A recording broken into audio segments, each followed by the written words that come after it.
पापों को मिटाने वाला, हरि दर्श कराने वाला।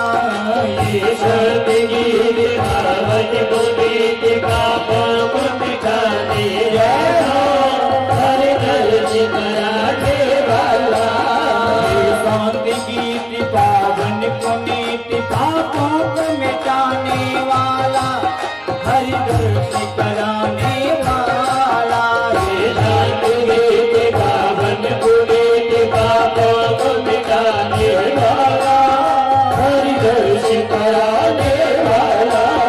ये सुख करनी दुख हरनी, ये सुख करनी ये दुख हरनी, ये सुख करनी ये दुख हरनी, ये दुख करनी ये दुख हरनी।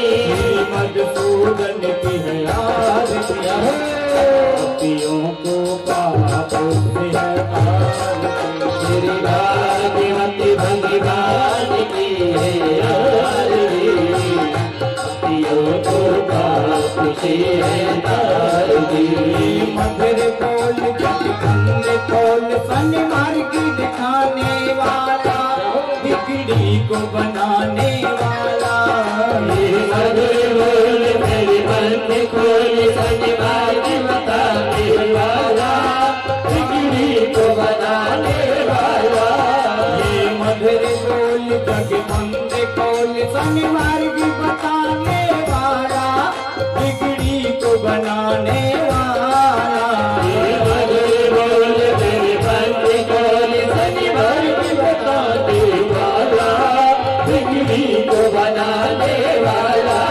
श्री राम यही घनश्याम यही, श्री राम ही घनश्याम यही, श्री राम यही घनश्याम यही, श्री राम यही घनश्याम यही। श्री मधुसूदन की है आरती, पापियों को पाप से है आरती। श्री भागवती भगवान की है आरती, पापियों को पाप से है तारती।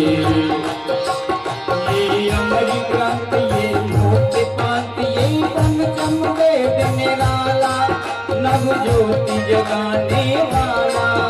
ये अमर ग्रंथ ये मोटे पंथ ये पंचम वेद निराला, सब ज्योति जगाने वाला।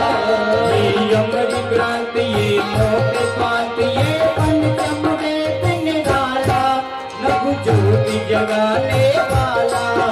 ये अमर ग्रंथ ये मोटे पंथ ये पंचम वेद निराला, सब ज्योति जगाने वाला।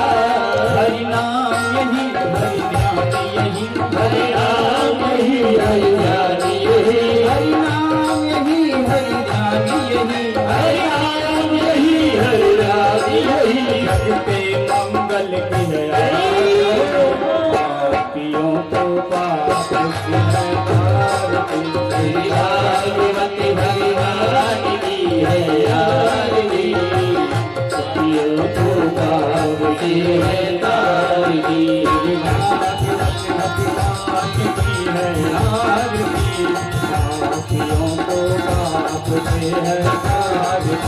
श्री भागवती भगवान की है आरती, पापियों को पाप से है तारती।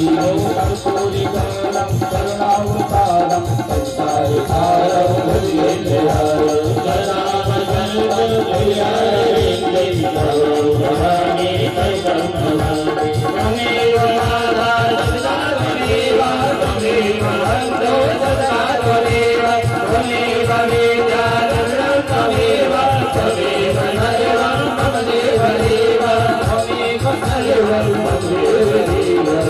श्री भागवती भगवान की है आरती, पापियों को पाप से है तारती। पापियों को पाप से है तारती, पापियों को पाप से है तारती।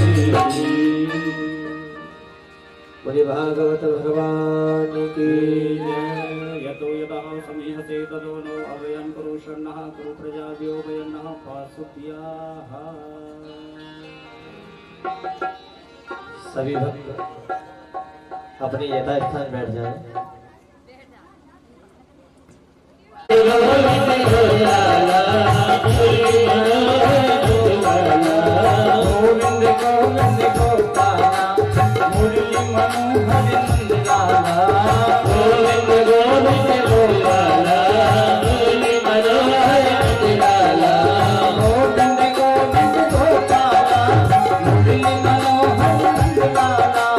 गोविंद गोविंद गोपाला मुरली मनोहर नंदलाला। गोविंद गोविंद गोपाला मुरली मनोहर नंदलाला। गोविंद गोविंद गोपाला मुरली मनोहर नंदलाला। हरे राधा गोविंद गोविंद गोपाला गोविंद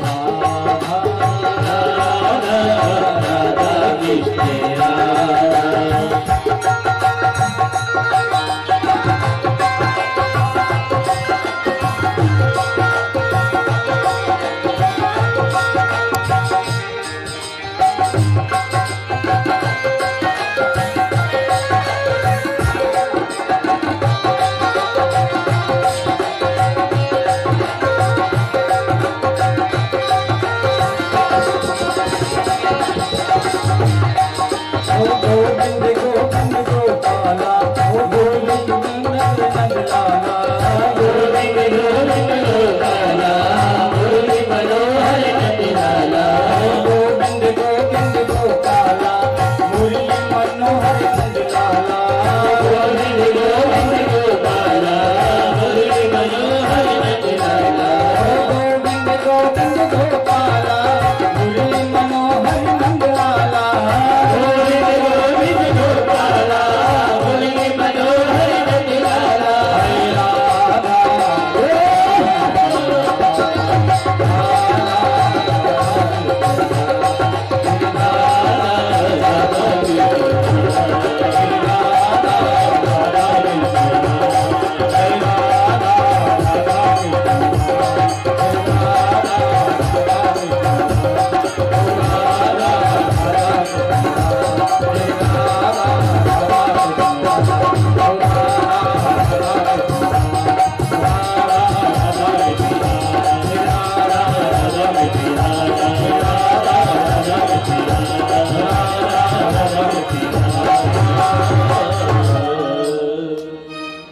बोलो गोविंद भगवान की जय हो।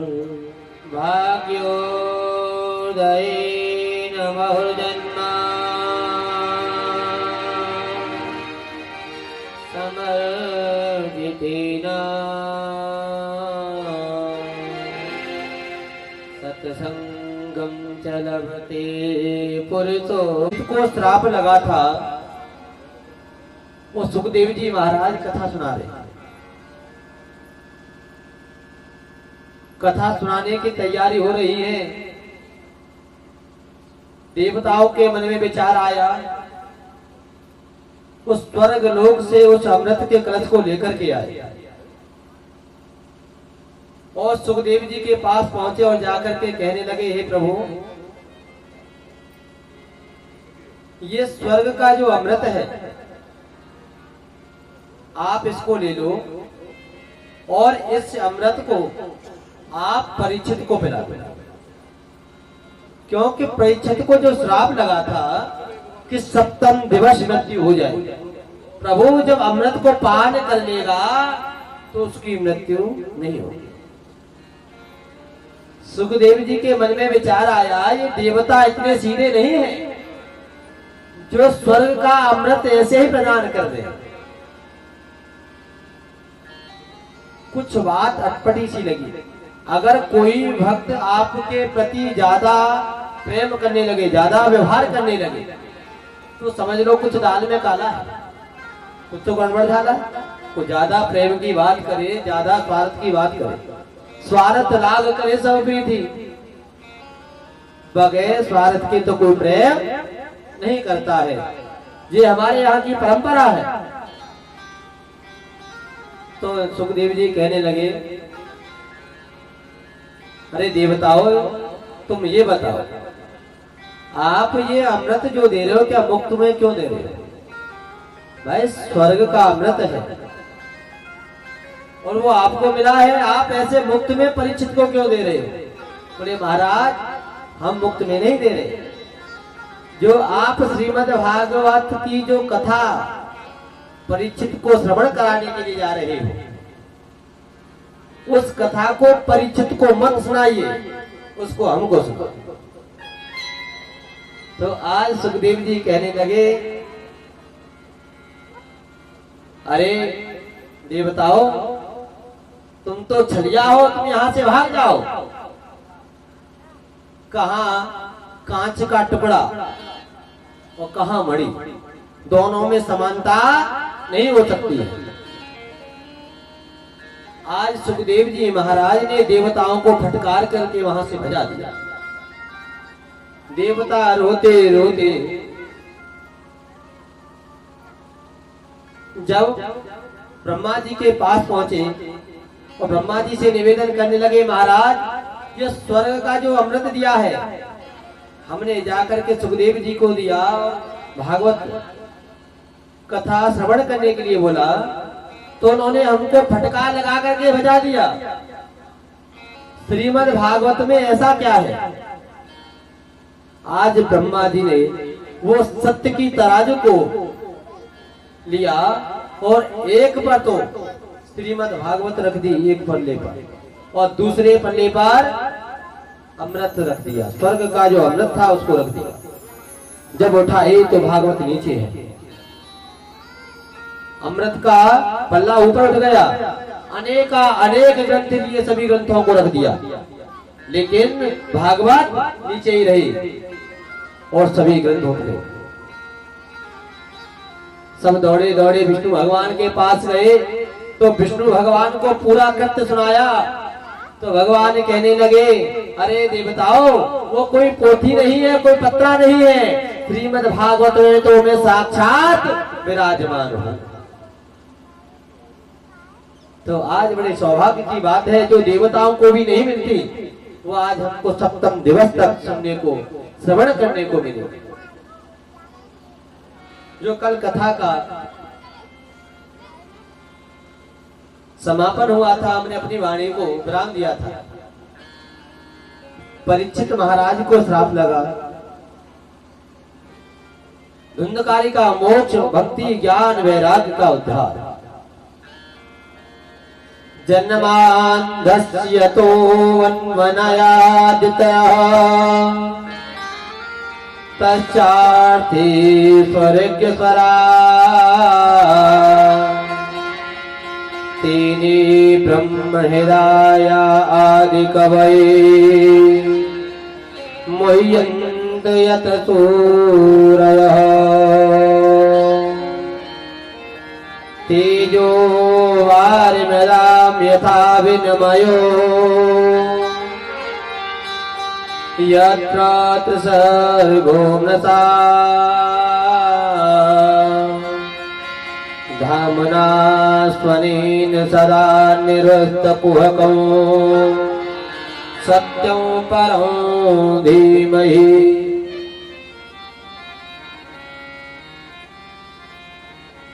आज सनक सनंदन सनत कुमार चारों भाइयों ने कथा का प्रारंभ कर दिया, लेकिन किसी का वंदन नहीं किया। राम कथा प्रारंभ होती है तो राम जी की वंदना, लखन जी की वंदना, भरत जी की वंदना, दशरथ जी की वंदना, तीनों रानियों की वंदना, चोरों की वंदना, डकैतों की वंदना, भक्तों की वंदना, सबकी वंदना करती तुलसीदास बाबा। लेकिन श्रीमद् भागवत में किसी की वंदना नहीं। सत्यम परम धीमहि, जिसका न होने वाला अंत भी सत्य है, जिसका मध्य भी सत्य है, जो आज भी सत्य है। धर्म न दूसर सत्य समाना, आगम निगम पुराण। सत्य बोलने से बढ़कर के कोई दूसरा धर्म नहीं है। जितना भी हो सके अपने जीवन में भक्त को हमेशा सत्य को ही धारण करना चाहिए। तो वहां पर सौनकादिक 88,000 ऋषि देवताओं सभी बैठे हुए हैं और सनक सनंदन सनत कुमार चारों भाइयों से पूछने लगे, महाराज एक बात ये बताओ कि जो भागवत है, इस भागवत पर रूपी जो फल बता रहे हैं आप, निगम कल्पतरोर गलितं फलम् सुकुमुखा द्रव संयुतं पिबत भागवतं रसमालयौ मोरहो रसिका भुवि भावुका। निगम, निगम कहते हैं बहुत बड़ा वृक्ष, कोई विशाल। निगम कल्प तरोर गलितम, यानी वेद रूपी वृक्ष। वेद रूपी वृक्ष पर अनेका अनेक फल लटके हुए हैं। उसी वेद रूपी वृक्ष पर एक श्रीमद् भागवत रूपी फल भी लटका हुआ है। निगम कल्प तरोर गलितम सुकम सुख मुखा द्रव संयुतम पिबत भागवतम रसमालयम। महाराज आप बात बताइए, आप कह रहे हैं भागवत रूपी फल का पान कीजिए, उस फल को पियो। महाराज आप कथा कैसी सुना रहे हैं? कोई फल हो तो उसको खाया जाता है, ना कि पिया जाता। सेब हुआ तो उसको खाएंगे, केला हुआ तो उसको खाएंगे, अमरूद हुआ तो उसको खाएंगे, लेकिन पिया कोई नहीं जाता। जब तक उसका रस अरख नहीं निकालेंगे तब तक नहीं पिया जा सकता। महाराज आप कथा कैसी सुना रहे हैं और आपकी बातों पर विश्वास हम कैसे कर लें? कोई फल लगा हुआ है किसी वृक्ष पर, उस वृक्ष पर जो फल लगे हुए हैं कौन सा मीठा है कौन सा खट्टा है, कैसे विश्वास कर लें? और महाराज एक बात और बताओ, उस फल में गुठली भी होगी, छिलका भी होगा। आप ये बताइए जो भागवत रूपी फल है, छिलका कौन सा है, गुठली कौन सी है, खाएं किसको और फेंके किसको? महाराज थोड़ा विस्तार पूर्वक बताइए, समझाइए। तो आज सुखदेव जी कहने लगे सुख मुखा द्रव संयुतम, यानी सुख माने तोता। जो वेद रूपी जो वृक्ष है, यानी ब्रह्मा की डाली पर भागवत रूपी वृक्ष लटका हुआ है, और सुख माने तोता। अगर फल कोई वृक्ष पे लगा हुआ है, तोता उसमें चोंच लगा दे, या तो ये समझ लो तोता उसी फल को चोंच लगाएगा जो पहले से मीठा होगा, या ये समझ लो तोता के मुख लगने से फल मीठा हो जाता है। आपने देखा होगा गांव में जो फेरी लगाने वाले आते भैया, मेरी भैया क्या कहती है, भैया वही अमरूद को दियो जावे तोता की चोंच लगी है, यही कहती है ना। अमरूद बहुत सारे रखे, लेकिन भैया कौन से अमरूद को पकड़ेगी जिसमें तोता की चोंच लगी है, वहां ये नहीं देखेगी। मैया को सभी को विश्वास है कि तोता उसी फल को मुख लगाता है जो पहले से मीठा होता। महाराज ये तो कन्फर्म हो गया, ये तो पक्का हो गया कि फल मीठा है। महाराज ऊपर से फल गिरा होगा, नीचे जमीन पर आकर के टूट गया होगा, फूट गया होगा। तो आज सनक सनंदन सनत कुमार चारों भाई कहने लगे ब्रह्मा की शाखा से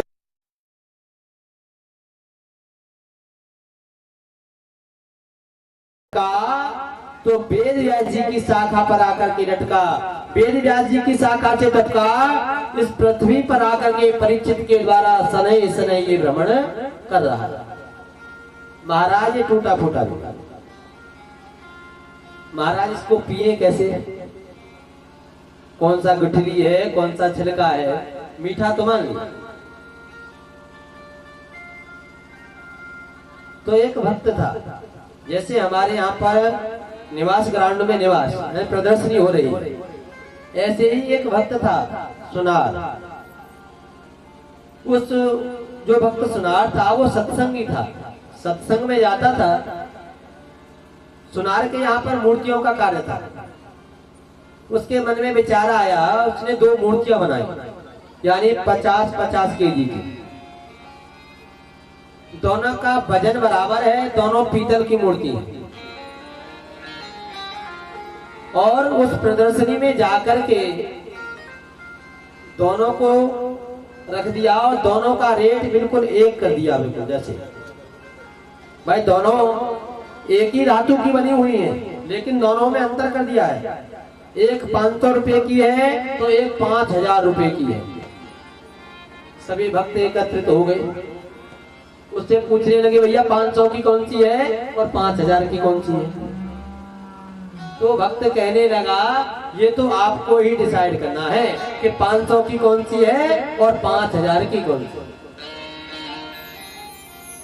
सही भक्त आए, कोई कुछ देखे, कोई कुछ कान को देखे, कोई नाक को देखे।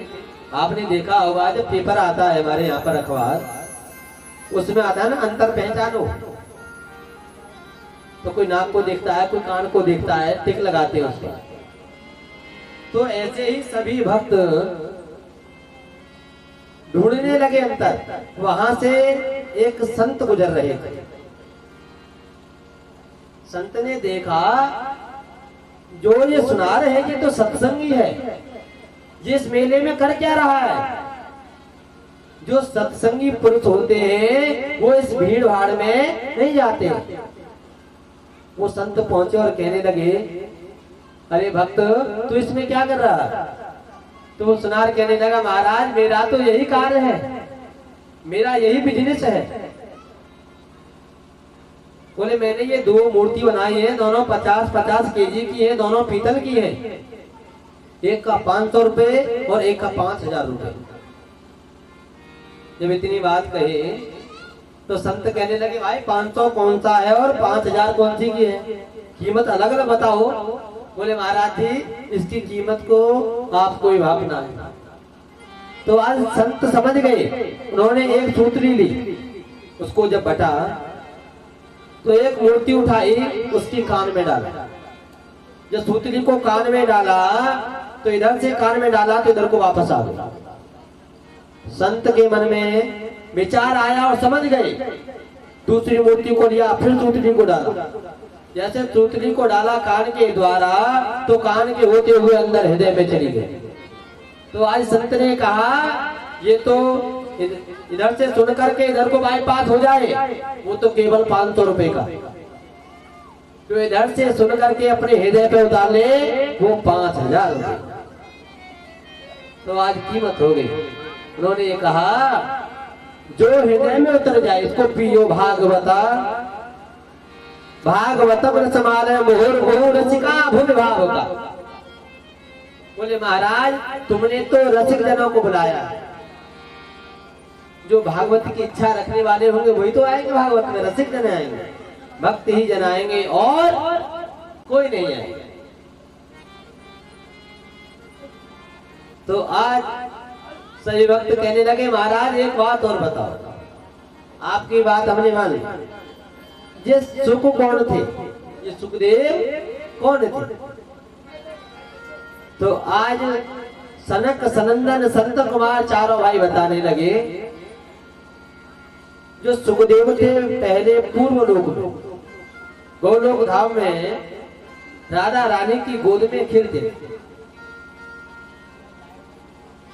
और एक दिन राधा रानी के मन में विचार आया अरे सुख, अरे बेटा तू मेरी गोद में ऐसे ही किलोल करता रहेगा या अपने प्रभु के गुणगान भी करेगा। बेटा तू यहाँ से जा, इस पृथ्वी लोक पे जाकर के, इस मृत्यु लोक पे जाकर के अपने प्रभु के खूब गुणगान करना, तू यहाँ से जा। तो आज सुखदेव जी कहने लगे, अरे मैया मैं आपके पास से नहीं जाऊंगा, अगर मैं मृत्यु लोक में गया तो मेरे को वहां जाकर के विष्णु की माया घेर लेगी, मैं नहीं जाऊंगा। तो राधा रानी ने कहा, अरे बेटा, अरे पुत्र, मैं तेरे को आशीर्वाद देती हूँ, तेरे को विष्णु की माया नहीं घेरेगी। उधर सुखदेव जी वहां से चल दिए। अगर भगवान को कोई अपना कार्य जल्दी कराना हो तो वो नारद जी को भेज देते हैं। एक बार नारद जी के मन में विचार आया कि मैंने ब्रह्माणी में कई बार झगड़ा करा दिया, लक्ष्मी और नारायण में भी कई बार झगड़ा कराया है, लेकिन शंकर भगवान और माँ पार्वती में कभी झगड़ा नहीं करा पाया। चलो आज शंकर भगवान के पास चलते हैं। और नारद जी नारायण नारायण नारायण कहते हुए कैलाश पर्वत पर पहुंच रहे हैं। जैसे कैलाश पर्वत पर पहुंचे, शंकर भगवान समाधि में बैठे हैं प्रभु की। शंकर भगवान वहां नहीं थे। जब माँ पार्वती को नारद जी ने देखा तो नारद जी को माता पार्वती जी प्रणाम करने लगे। उधर नारद जी भी माँ को प्रणाम कर रहे हैं, माते प्रणाम। माँ पार्वती इसलिए प्रणाम कर रही है क्योंकि मेरी नारद जी ने शादी कराई थी, ये मेरे गुरु जी हैं, इसलिए एक दूसरे को प्रणाम कर रहे हैं। तो आज प्रणाम होने के बाद में माँ गौरा कहने लगी, नारद जी आजकल आना जाना बंद क्यों कर रखा है, बहुत दिन बाद देखे हो। तो नारद जी चेहरा को उदास करके कहने लगे, अरे मैया मैंने आजकल अब मैं किसी के यहाँ नहीं जाता हूँ, अब तो केवल मैं प्रभु का गुणगान करता हूँ एकांत में बैठ करके, क्योंकि आजकल कोई किसी से प्यार नहीं करता, कोई किसी से प्रेम नहीं करता है। माँ पार्वती जब प्यार की बात आ जाए मैयाओं के सामने तो माँ पार्वती पर नहीं रुका गया। मैया कहने लगी, अरे नारद जी तुम ऐसी बात क्यों कर रहे हो, कोई किसी से प्यार नहीं करता। नारद जी कहने नहीं करता मैया, स्वार्थ लाग करे सब प्रीति, स्वार्थ के लिए सभी प्रेम करते हैं। पिता पुत्र से प्रेम कर रहा है तो स्वार्थ के लिए, ये बड़ा होगा तो मेरी सेवा करेगा। और आज इसी प्रकार से पत्नी भी पति से प्रेम करती है तो किसके लिए करती है, जब तक कमा रहा है तब तक तो प्रेम, और जिस दिन कमाना बंद कर दिया बोले कोई प्रेम नहीं। पुत्र भी पिता से प्रेम कब तक करता है, जब तक पिताजी की गांठ में है, पिताजी के नाम प्रॉपर्टी है, पिताजी की गांठ में पैसा है, तभी तक पुत्र प्रेम कर रहा है। जिस दिन पिताजी ने स्टाम्प पर लिख दिया, सब जमीन जायदाद सब लिख दी, प्रॉपर्टी नाम कर दी पुत्र के, तो पिताजी की खाट कहाँ होगी, घर से बाहर पेड़ के नीचे, नीम के नीचे ही होगी, फिर नहीं पूछा जाएगा। नारद जी कहने लगी, मैया वहां तो सब स्वार्थ के लिए प्रेम करते हैं और कोई किसी से प्रेम नहीं करता। माँ पार्वती जी कहने लगी, अरे नारद, अरे बेटा सुन, मैं बाहर की कथा नहीं सुना रही, तो मेरे घर में देख कितना प्रेम है। बाबा का वाहन नांदिया और मैया का वाहन शेर, शेर और नंदी में कभी नहीं बनती, लेकिन मेरे यहाँ तो 7 फिरते हैं, 7 भोजन पाते हैं। और मेरे बड़े पुत्र का वाहन है मोर और छोटे पुत्र का वाहन है चूहा, आरेटी रेट, चूहा है। प्रभु, अरे नारद जी दोनों में प्रेम है, दोनों साथ खेलते हैं, भोजन साथ में करते हैं, साथ ही सो जाते हैं। और सुनो, बाबा के मस्तक पे है चंद्रमा और गले में नाग पड़े हैं। अगर नागों ने कभी पुचकार मार दी तो चंद्रमा से अमृत टपक जाएगा, लेकिन कभी ऐसा नहीं होता। और भी सुन, जो गुरु मंत्र होता है कभी किसी को बताया नहीं जाता, लेकिन जो मेरे स्वामी हैं, मेरे बाबा हैं, मेरे नाथ हैं, उन्होंने तो गुरु मंत्र को भी बता दिया। अरे गौरा, ये मेरा गुरु मंत्र है। और जिस दिन समाधि में बैठते हैं और मेरे प्रभु उस समाधि में बाबा को दर्शन देते हैं तो उन दर्शनों को भी बता देते हैं। आज कन्हैया ने मेरे को इस रूप में दर्शन दिए गौरा, बाबा मेरे से बहुत प्यार करते हैं। नारद जी के मन में विचार आया, अब तो बात बन गई। जब ज्यादा प्यार का गुणगान होने लगा तो नारद जी हंसने लगे। नारद जी कहने लगे, भैया एक बात है, तेरे यहाँ बहुत प्यार है तो बाबा ने तेरे को सब कुछ बता दिया। बोले हाँ नारद। अरे मैया ये बता, बाबा के गले में मुंडमाला पड़ी है और बाबा नित्य प्रति पहनते हैं, सोते नहाते उठते बैठते पूजा करते। मैया मेरे को उसके बारे में नहीं मालूम, बाबा उसको ज्यादा क्यों पहनते हैं? मैया की खोपड़ी चक्कर काटने लगी। अरे नारद ठीक कह रहे हो, इस बात की तो मेरे को मालूम ही नहीं, मैंने पूछा नहीं, बाबा ने बताया नहीं। नारद जी बोले बन गई बात तो फिर तो। नारद जी कहने लगे, भैया जो व्यक्ति 24 घंटा उस माला को धारण करता है उसके बारे में तुमको नहीं बताया तो तुमसे का भाड़ को प्रेम करें? तुमसे प्यार नहीं करते हैं। अरे भैया ठीक है, तुम्हारा काम तुम जानो, मैं तो चल लूंगा। वहां से नारद जी माँ को प्रणाम करके चल दिया। मैया का पारा चढ़ गया कि बाबा ने सारी बात बता दी, लेकिन मुंडवाला के चक्कर में नहीं होता है। मैया कोप भवन में पहुंच गई, श्रृंगार को त्याग दिया और कोप भवन में जाकर के लेट गए।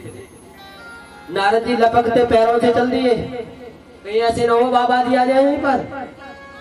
शंकर भगवान की समाधि खुली। शंकर भगवान कैलाश पर्वत पर जब पहुंचने लगे तो नारद जी से मुलाकात हुई। बाबा कहने, अरे नारद, बाबा हर हर महादेव। बोले कहाँ जा रहे हो? बोले बाबा थोड़ी जल्दी है, मैं पूजा करूंगा जाकर। वहां से चल दिया, पर इशारे में क्या है कि बाबा तुमको मैया याद कर रही है। शंकर भगवान कहने लगे, अरे नारद जी जब तुम ही आ रहे हो तो मैया जरूर याद कर रही है। आज शंकर भगवान पहुंचे पर्वत पर, वहां पर नादिया भ्रमण कर रहा था। नंदी से कहा, अरे पुत्र, अरे बेटा तेरी मैया कहाँ है? तो नादिया ने इशारा कर दिया कि मैया कोप भवन में है। बाबा समझ गए आज तो कुछ दाल में ज्यादा ही काला है, क्योंकि पहले ऐसा होता था। देखो जब घर मकान बनाया जाता था, महल बनाए जाते थे, तो पहले क्या बनाए जाते? महल, भवन। पहले बनते थे भवन, उसके बाद आए महल, अब क्या आगे घर, अब घर, कोठी, फ्लैट, ऐसे ही है ना आजकल तो नाम बदलते जा रहे हैं। पहले भवन होते थे, किसी का मकान बन रहा है उसका क्या है? राज भवन, नारायण भवन, सुशीला भवन, ऐसे होते थे। लेकिन आजकल तुमने देखा होगा किसी के दरवाजे पर प्लेट लगी होती है, आपने देखा कैसी लगी होती है? बड़ी कोठी है, बहुत विशाल, लेकिन एक नेम प्लेट जरूर लगी है। उस पर क्या लिखा हुआ है? कुत्तों से सावधान, है ना? ऐसा ही होता है। जब विशाल कोठी है, नेम प्लेट लगी हुई है, कुत्तों से सावधान, समझ लो उसमें कौन रह रहे हैं? पता है सीधा सीधा। पहले भगवान के लिए मंदिर अलग बनाया जाता था। आजकल जो महल बनाते हैं, जो फ्लैट बनाते हैं मेरे भाई, जो मेरे बुजुर्ग बनाते हैं आजकल, बोले ये बेटा का कमरा है, ये बेटी का है, ये हमारा है, ये ड्राइंग रूम है, ऐसे बनाते हैं। लेकिन सबके लिए तो व्यवस्था कर दी, लेकिन बांके बिहारी के लिए कोई व्यवस्था नहीं। उनके लिए क्या है, छोटा सा आला रख दे, कड़ी खाए तो हम बैठे। ज्यादा करो तो 2 चिनौरियों को भोग लगा दो सुबह तक, खा तो लियो सुबह से शाम तक। चाहे हम मार्केट में जाएं, चाहे पिज्जा खाएं, चाहे पाव भाजी खाएं, चाहे डोसा खाएं, चाहे बर्गर खाएं, कुछ भी खाएं, भगवान को किसमें छोड़ दिया, 2 चिनौरियों। और आजकल की मैयाओं का नाराज होना भी ऐसा ही है। पहले बनते थे, नाराज होने की जगह थी। अगर कोई व्यक्ति को भवन में पहुंच गया तो मालूम पड़ गया कि ये नाराज है। आजकल मैया की मालूम ही नहीं पड़ती। मैया अमीनीसा मार्केट में गई, मालूम पड़ी कि बाइक पे बैठ के जा रही है, चौराहे पे नाराज है तो वहीं बिगड़ जाएगी। हाँ, साड़ी पसंद नहीं आई है, वहीं बिगड़ गई। इसलिए भगवान का मंदिर घर में जरूर बनाइए, अलग अलग व्यवस्था कीजिए। तो मैया नाराज है, कोप भवन में पड़ी है। शंकर भगवान पहुंचे। शंकर भगवान ने देखा माँ के केस खुले हुए, बिखरे हुए, श्रृंगार त्याग दिया था। शंकर भगवान बोले सर की तरफ नहीं जाना चाहिए, तो पैरों में जाकर के बैठे। और पैरों में जाकर के बैठे, जैसे ही पैरों से हाथ लगाया, मैया ने पैरों को सकोड़ लिया। डोंट टच माई बॉडी प्रभु, ये क्या कर रहे हो, मेरे शरीर से आप हाथ मत लगाइए। मैया ने पैरों को सकोड़ लिया। आजकल ऐसा ही होता है। रघुकुल रीत सदा चले आए, प्राण जाए पर वचन न जाए। जब मैया घर में बिखर जाए, आजकल की मैया, तो भैया क्या कहे, हे दुर्गे मैया, मैं तेरे पे जो पैर छू, हाथ जोड़ू, तू मान जा। कहीं ऐसा न हो पड़ोसी को मालूम पड़ जाए। क्योंकि मेरी बहन जब तक दुर्गा है तो बहुत अच्छी है, और जिस दिन चावड़ बन जाए तो फिर क्या होगा। हाँ, पड़ोसी तो सुनेंगे सुनेंगे।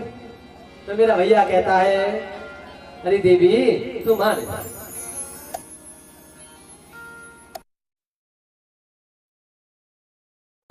शंकर भगवान मैया को मना रहे हैं, मैया को शंकर भगवान मना रहे हैं। और पैर पकड़ लिए शंकर भगवान ने, अरे माँ तू शांत हो जा। तो आज गौरा कहने लगी, प्रभु तुम तो शरीर से ही काले नहीं हो, तुम तो अंदर से भी काले हो। तुम मेरे से प्यार नहीं करते हो। तो शंकर भगवान कहने लगी, अरे गौरा 2 बालकन के बाप बन गए, बालकन के ब्याह है गए, तो बुढ़ापे में तो प्यार की याद आ रही है। अरे गौरा तो बड़ी बाबरी है, प्यार व्यार कुछ नहीं होता। तू ऐसा कर, तू शांत रह। नहीं बाबा तुम मेरे से प्यार नहीं करते हो। अरे गौरा मैं तेरे से बहुत प्यार करता हूँ, तू बैठ तो जा। गौरा मैया जब बैठी बोले तुम मेरे से प्यार नहीं करते हो। बोले मैं बहुत प्यार करता हूँ। बोले सच में प्यार करते हो? प्यार करता हूँ। बोले ये बताओ, जो तुम्हारे गले में जो मुंडमाला पड़ी है, वो मुंडमाला किसकी है?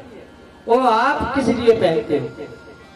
शंकर भगवान ने बात को फेर दिया और कहने लगे, अरे गौरा ये बता हमारे घर पर आज आया कौन था? मैया और बिगड़ गई, कहने लगी, अरे प्रभु आप आज से दरवाजे पर एक बोर्ड और लगवा दो, नो एंट्री का। आपको मेरे पर विश्वास ही नहीं है? हमारे घर में कौन आया ये भी पूछने लगे। आप तो कपटी नहीं महाकपटी निकले, आप मेरे से प्यार नहीं करते हो। शंकर भगवान कह रहे, गौरा ऐसी बात नहीं है, मैं तो पूछ रहा था अतिथि देवो भव, कोई अतिथि आया हो तूने उसका सम्मान किया था या नहीं किया था? दरवाजे पर कोई अतिथि आए तो उसका मान सम्मान करना चाहिए। गौरा कहने लगे, नहीं तुम तो कपटियों के महाकपटी निकले, तुम मेरे से प्यार नहीं करते हो। अरे गौरा नहीं मैं प्यार करता हूँ। तो आज गौरा कहने लगी, प्रभु बता तो दो ये आप माला क्यों पहनते हो? शंकर भगवान कहने लगी, अरे गौरा मैं तेरे बगैर नहीं रह सकता। जब तुम्हारा शरीर पूरा हो जाता है तो उस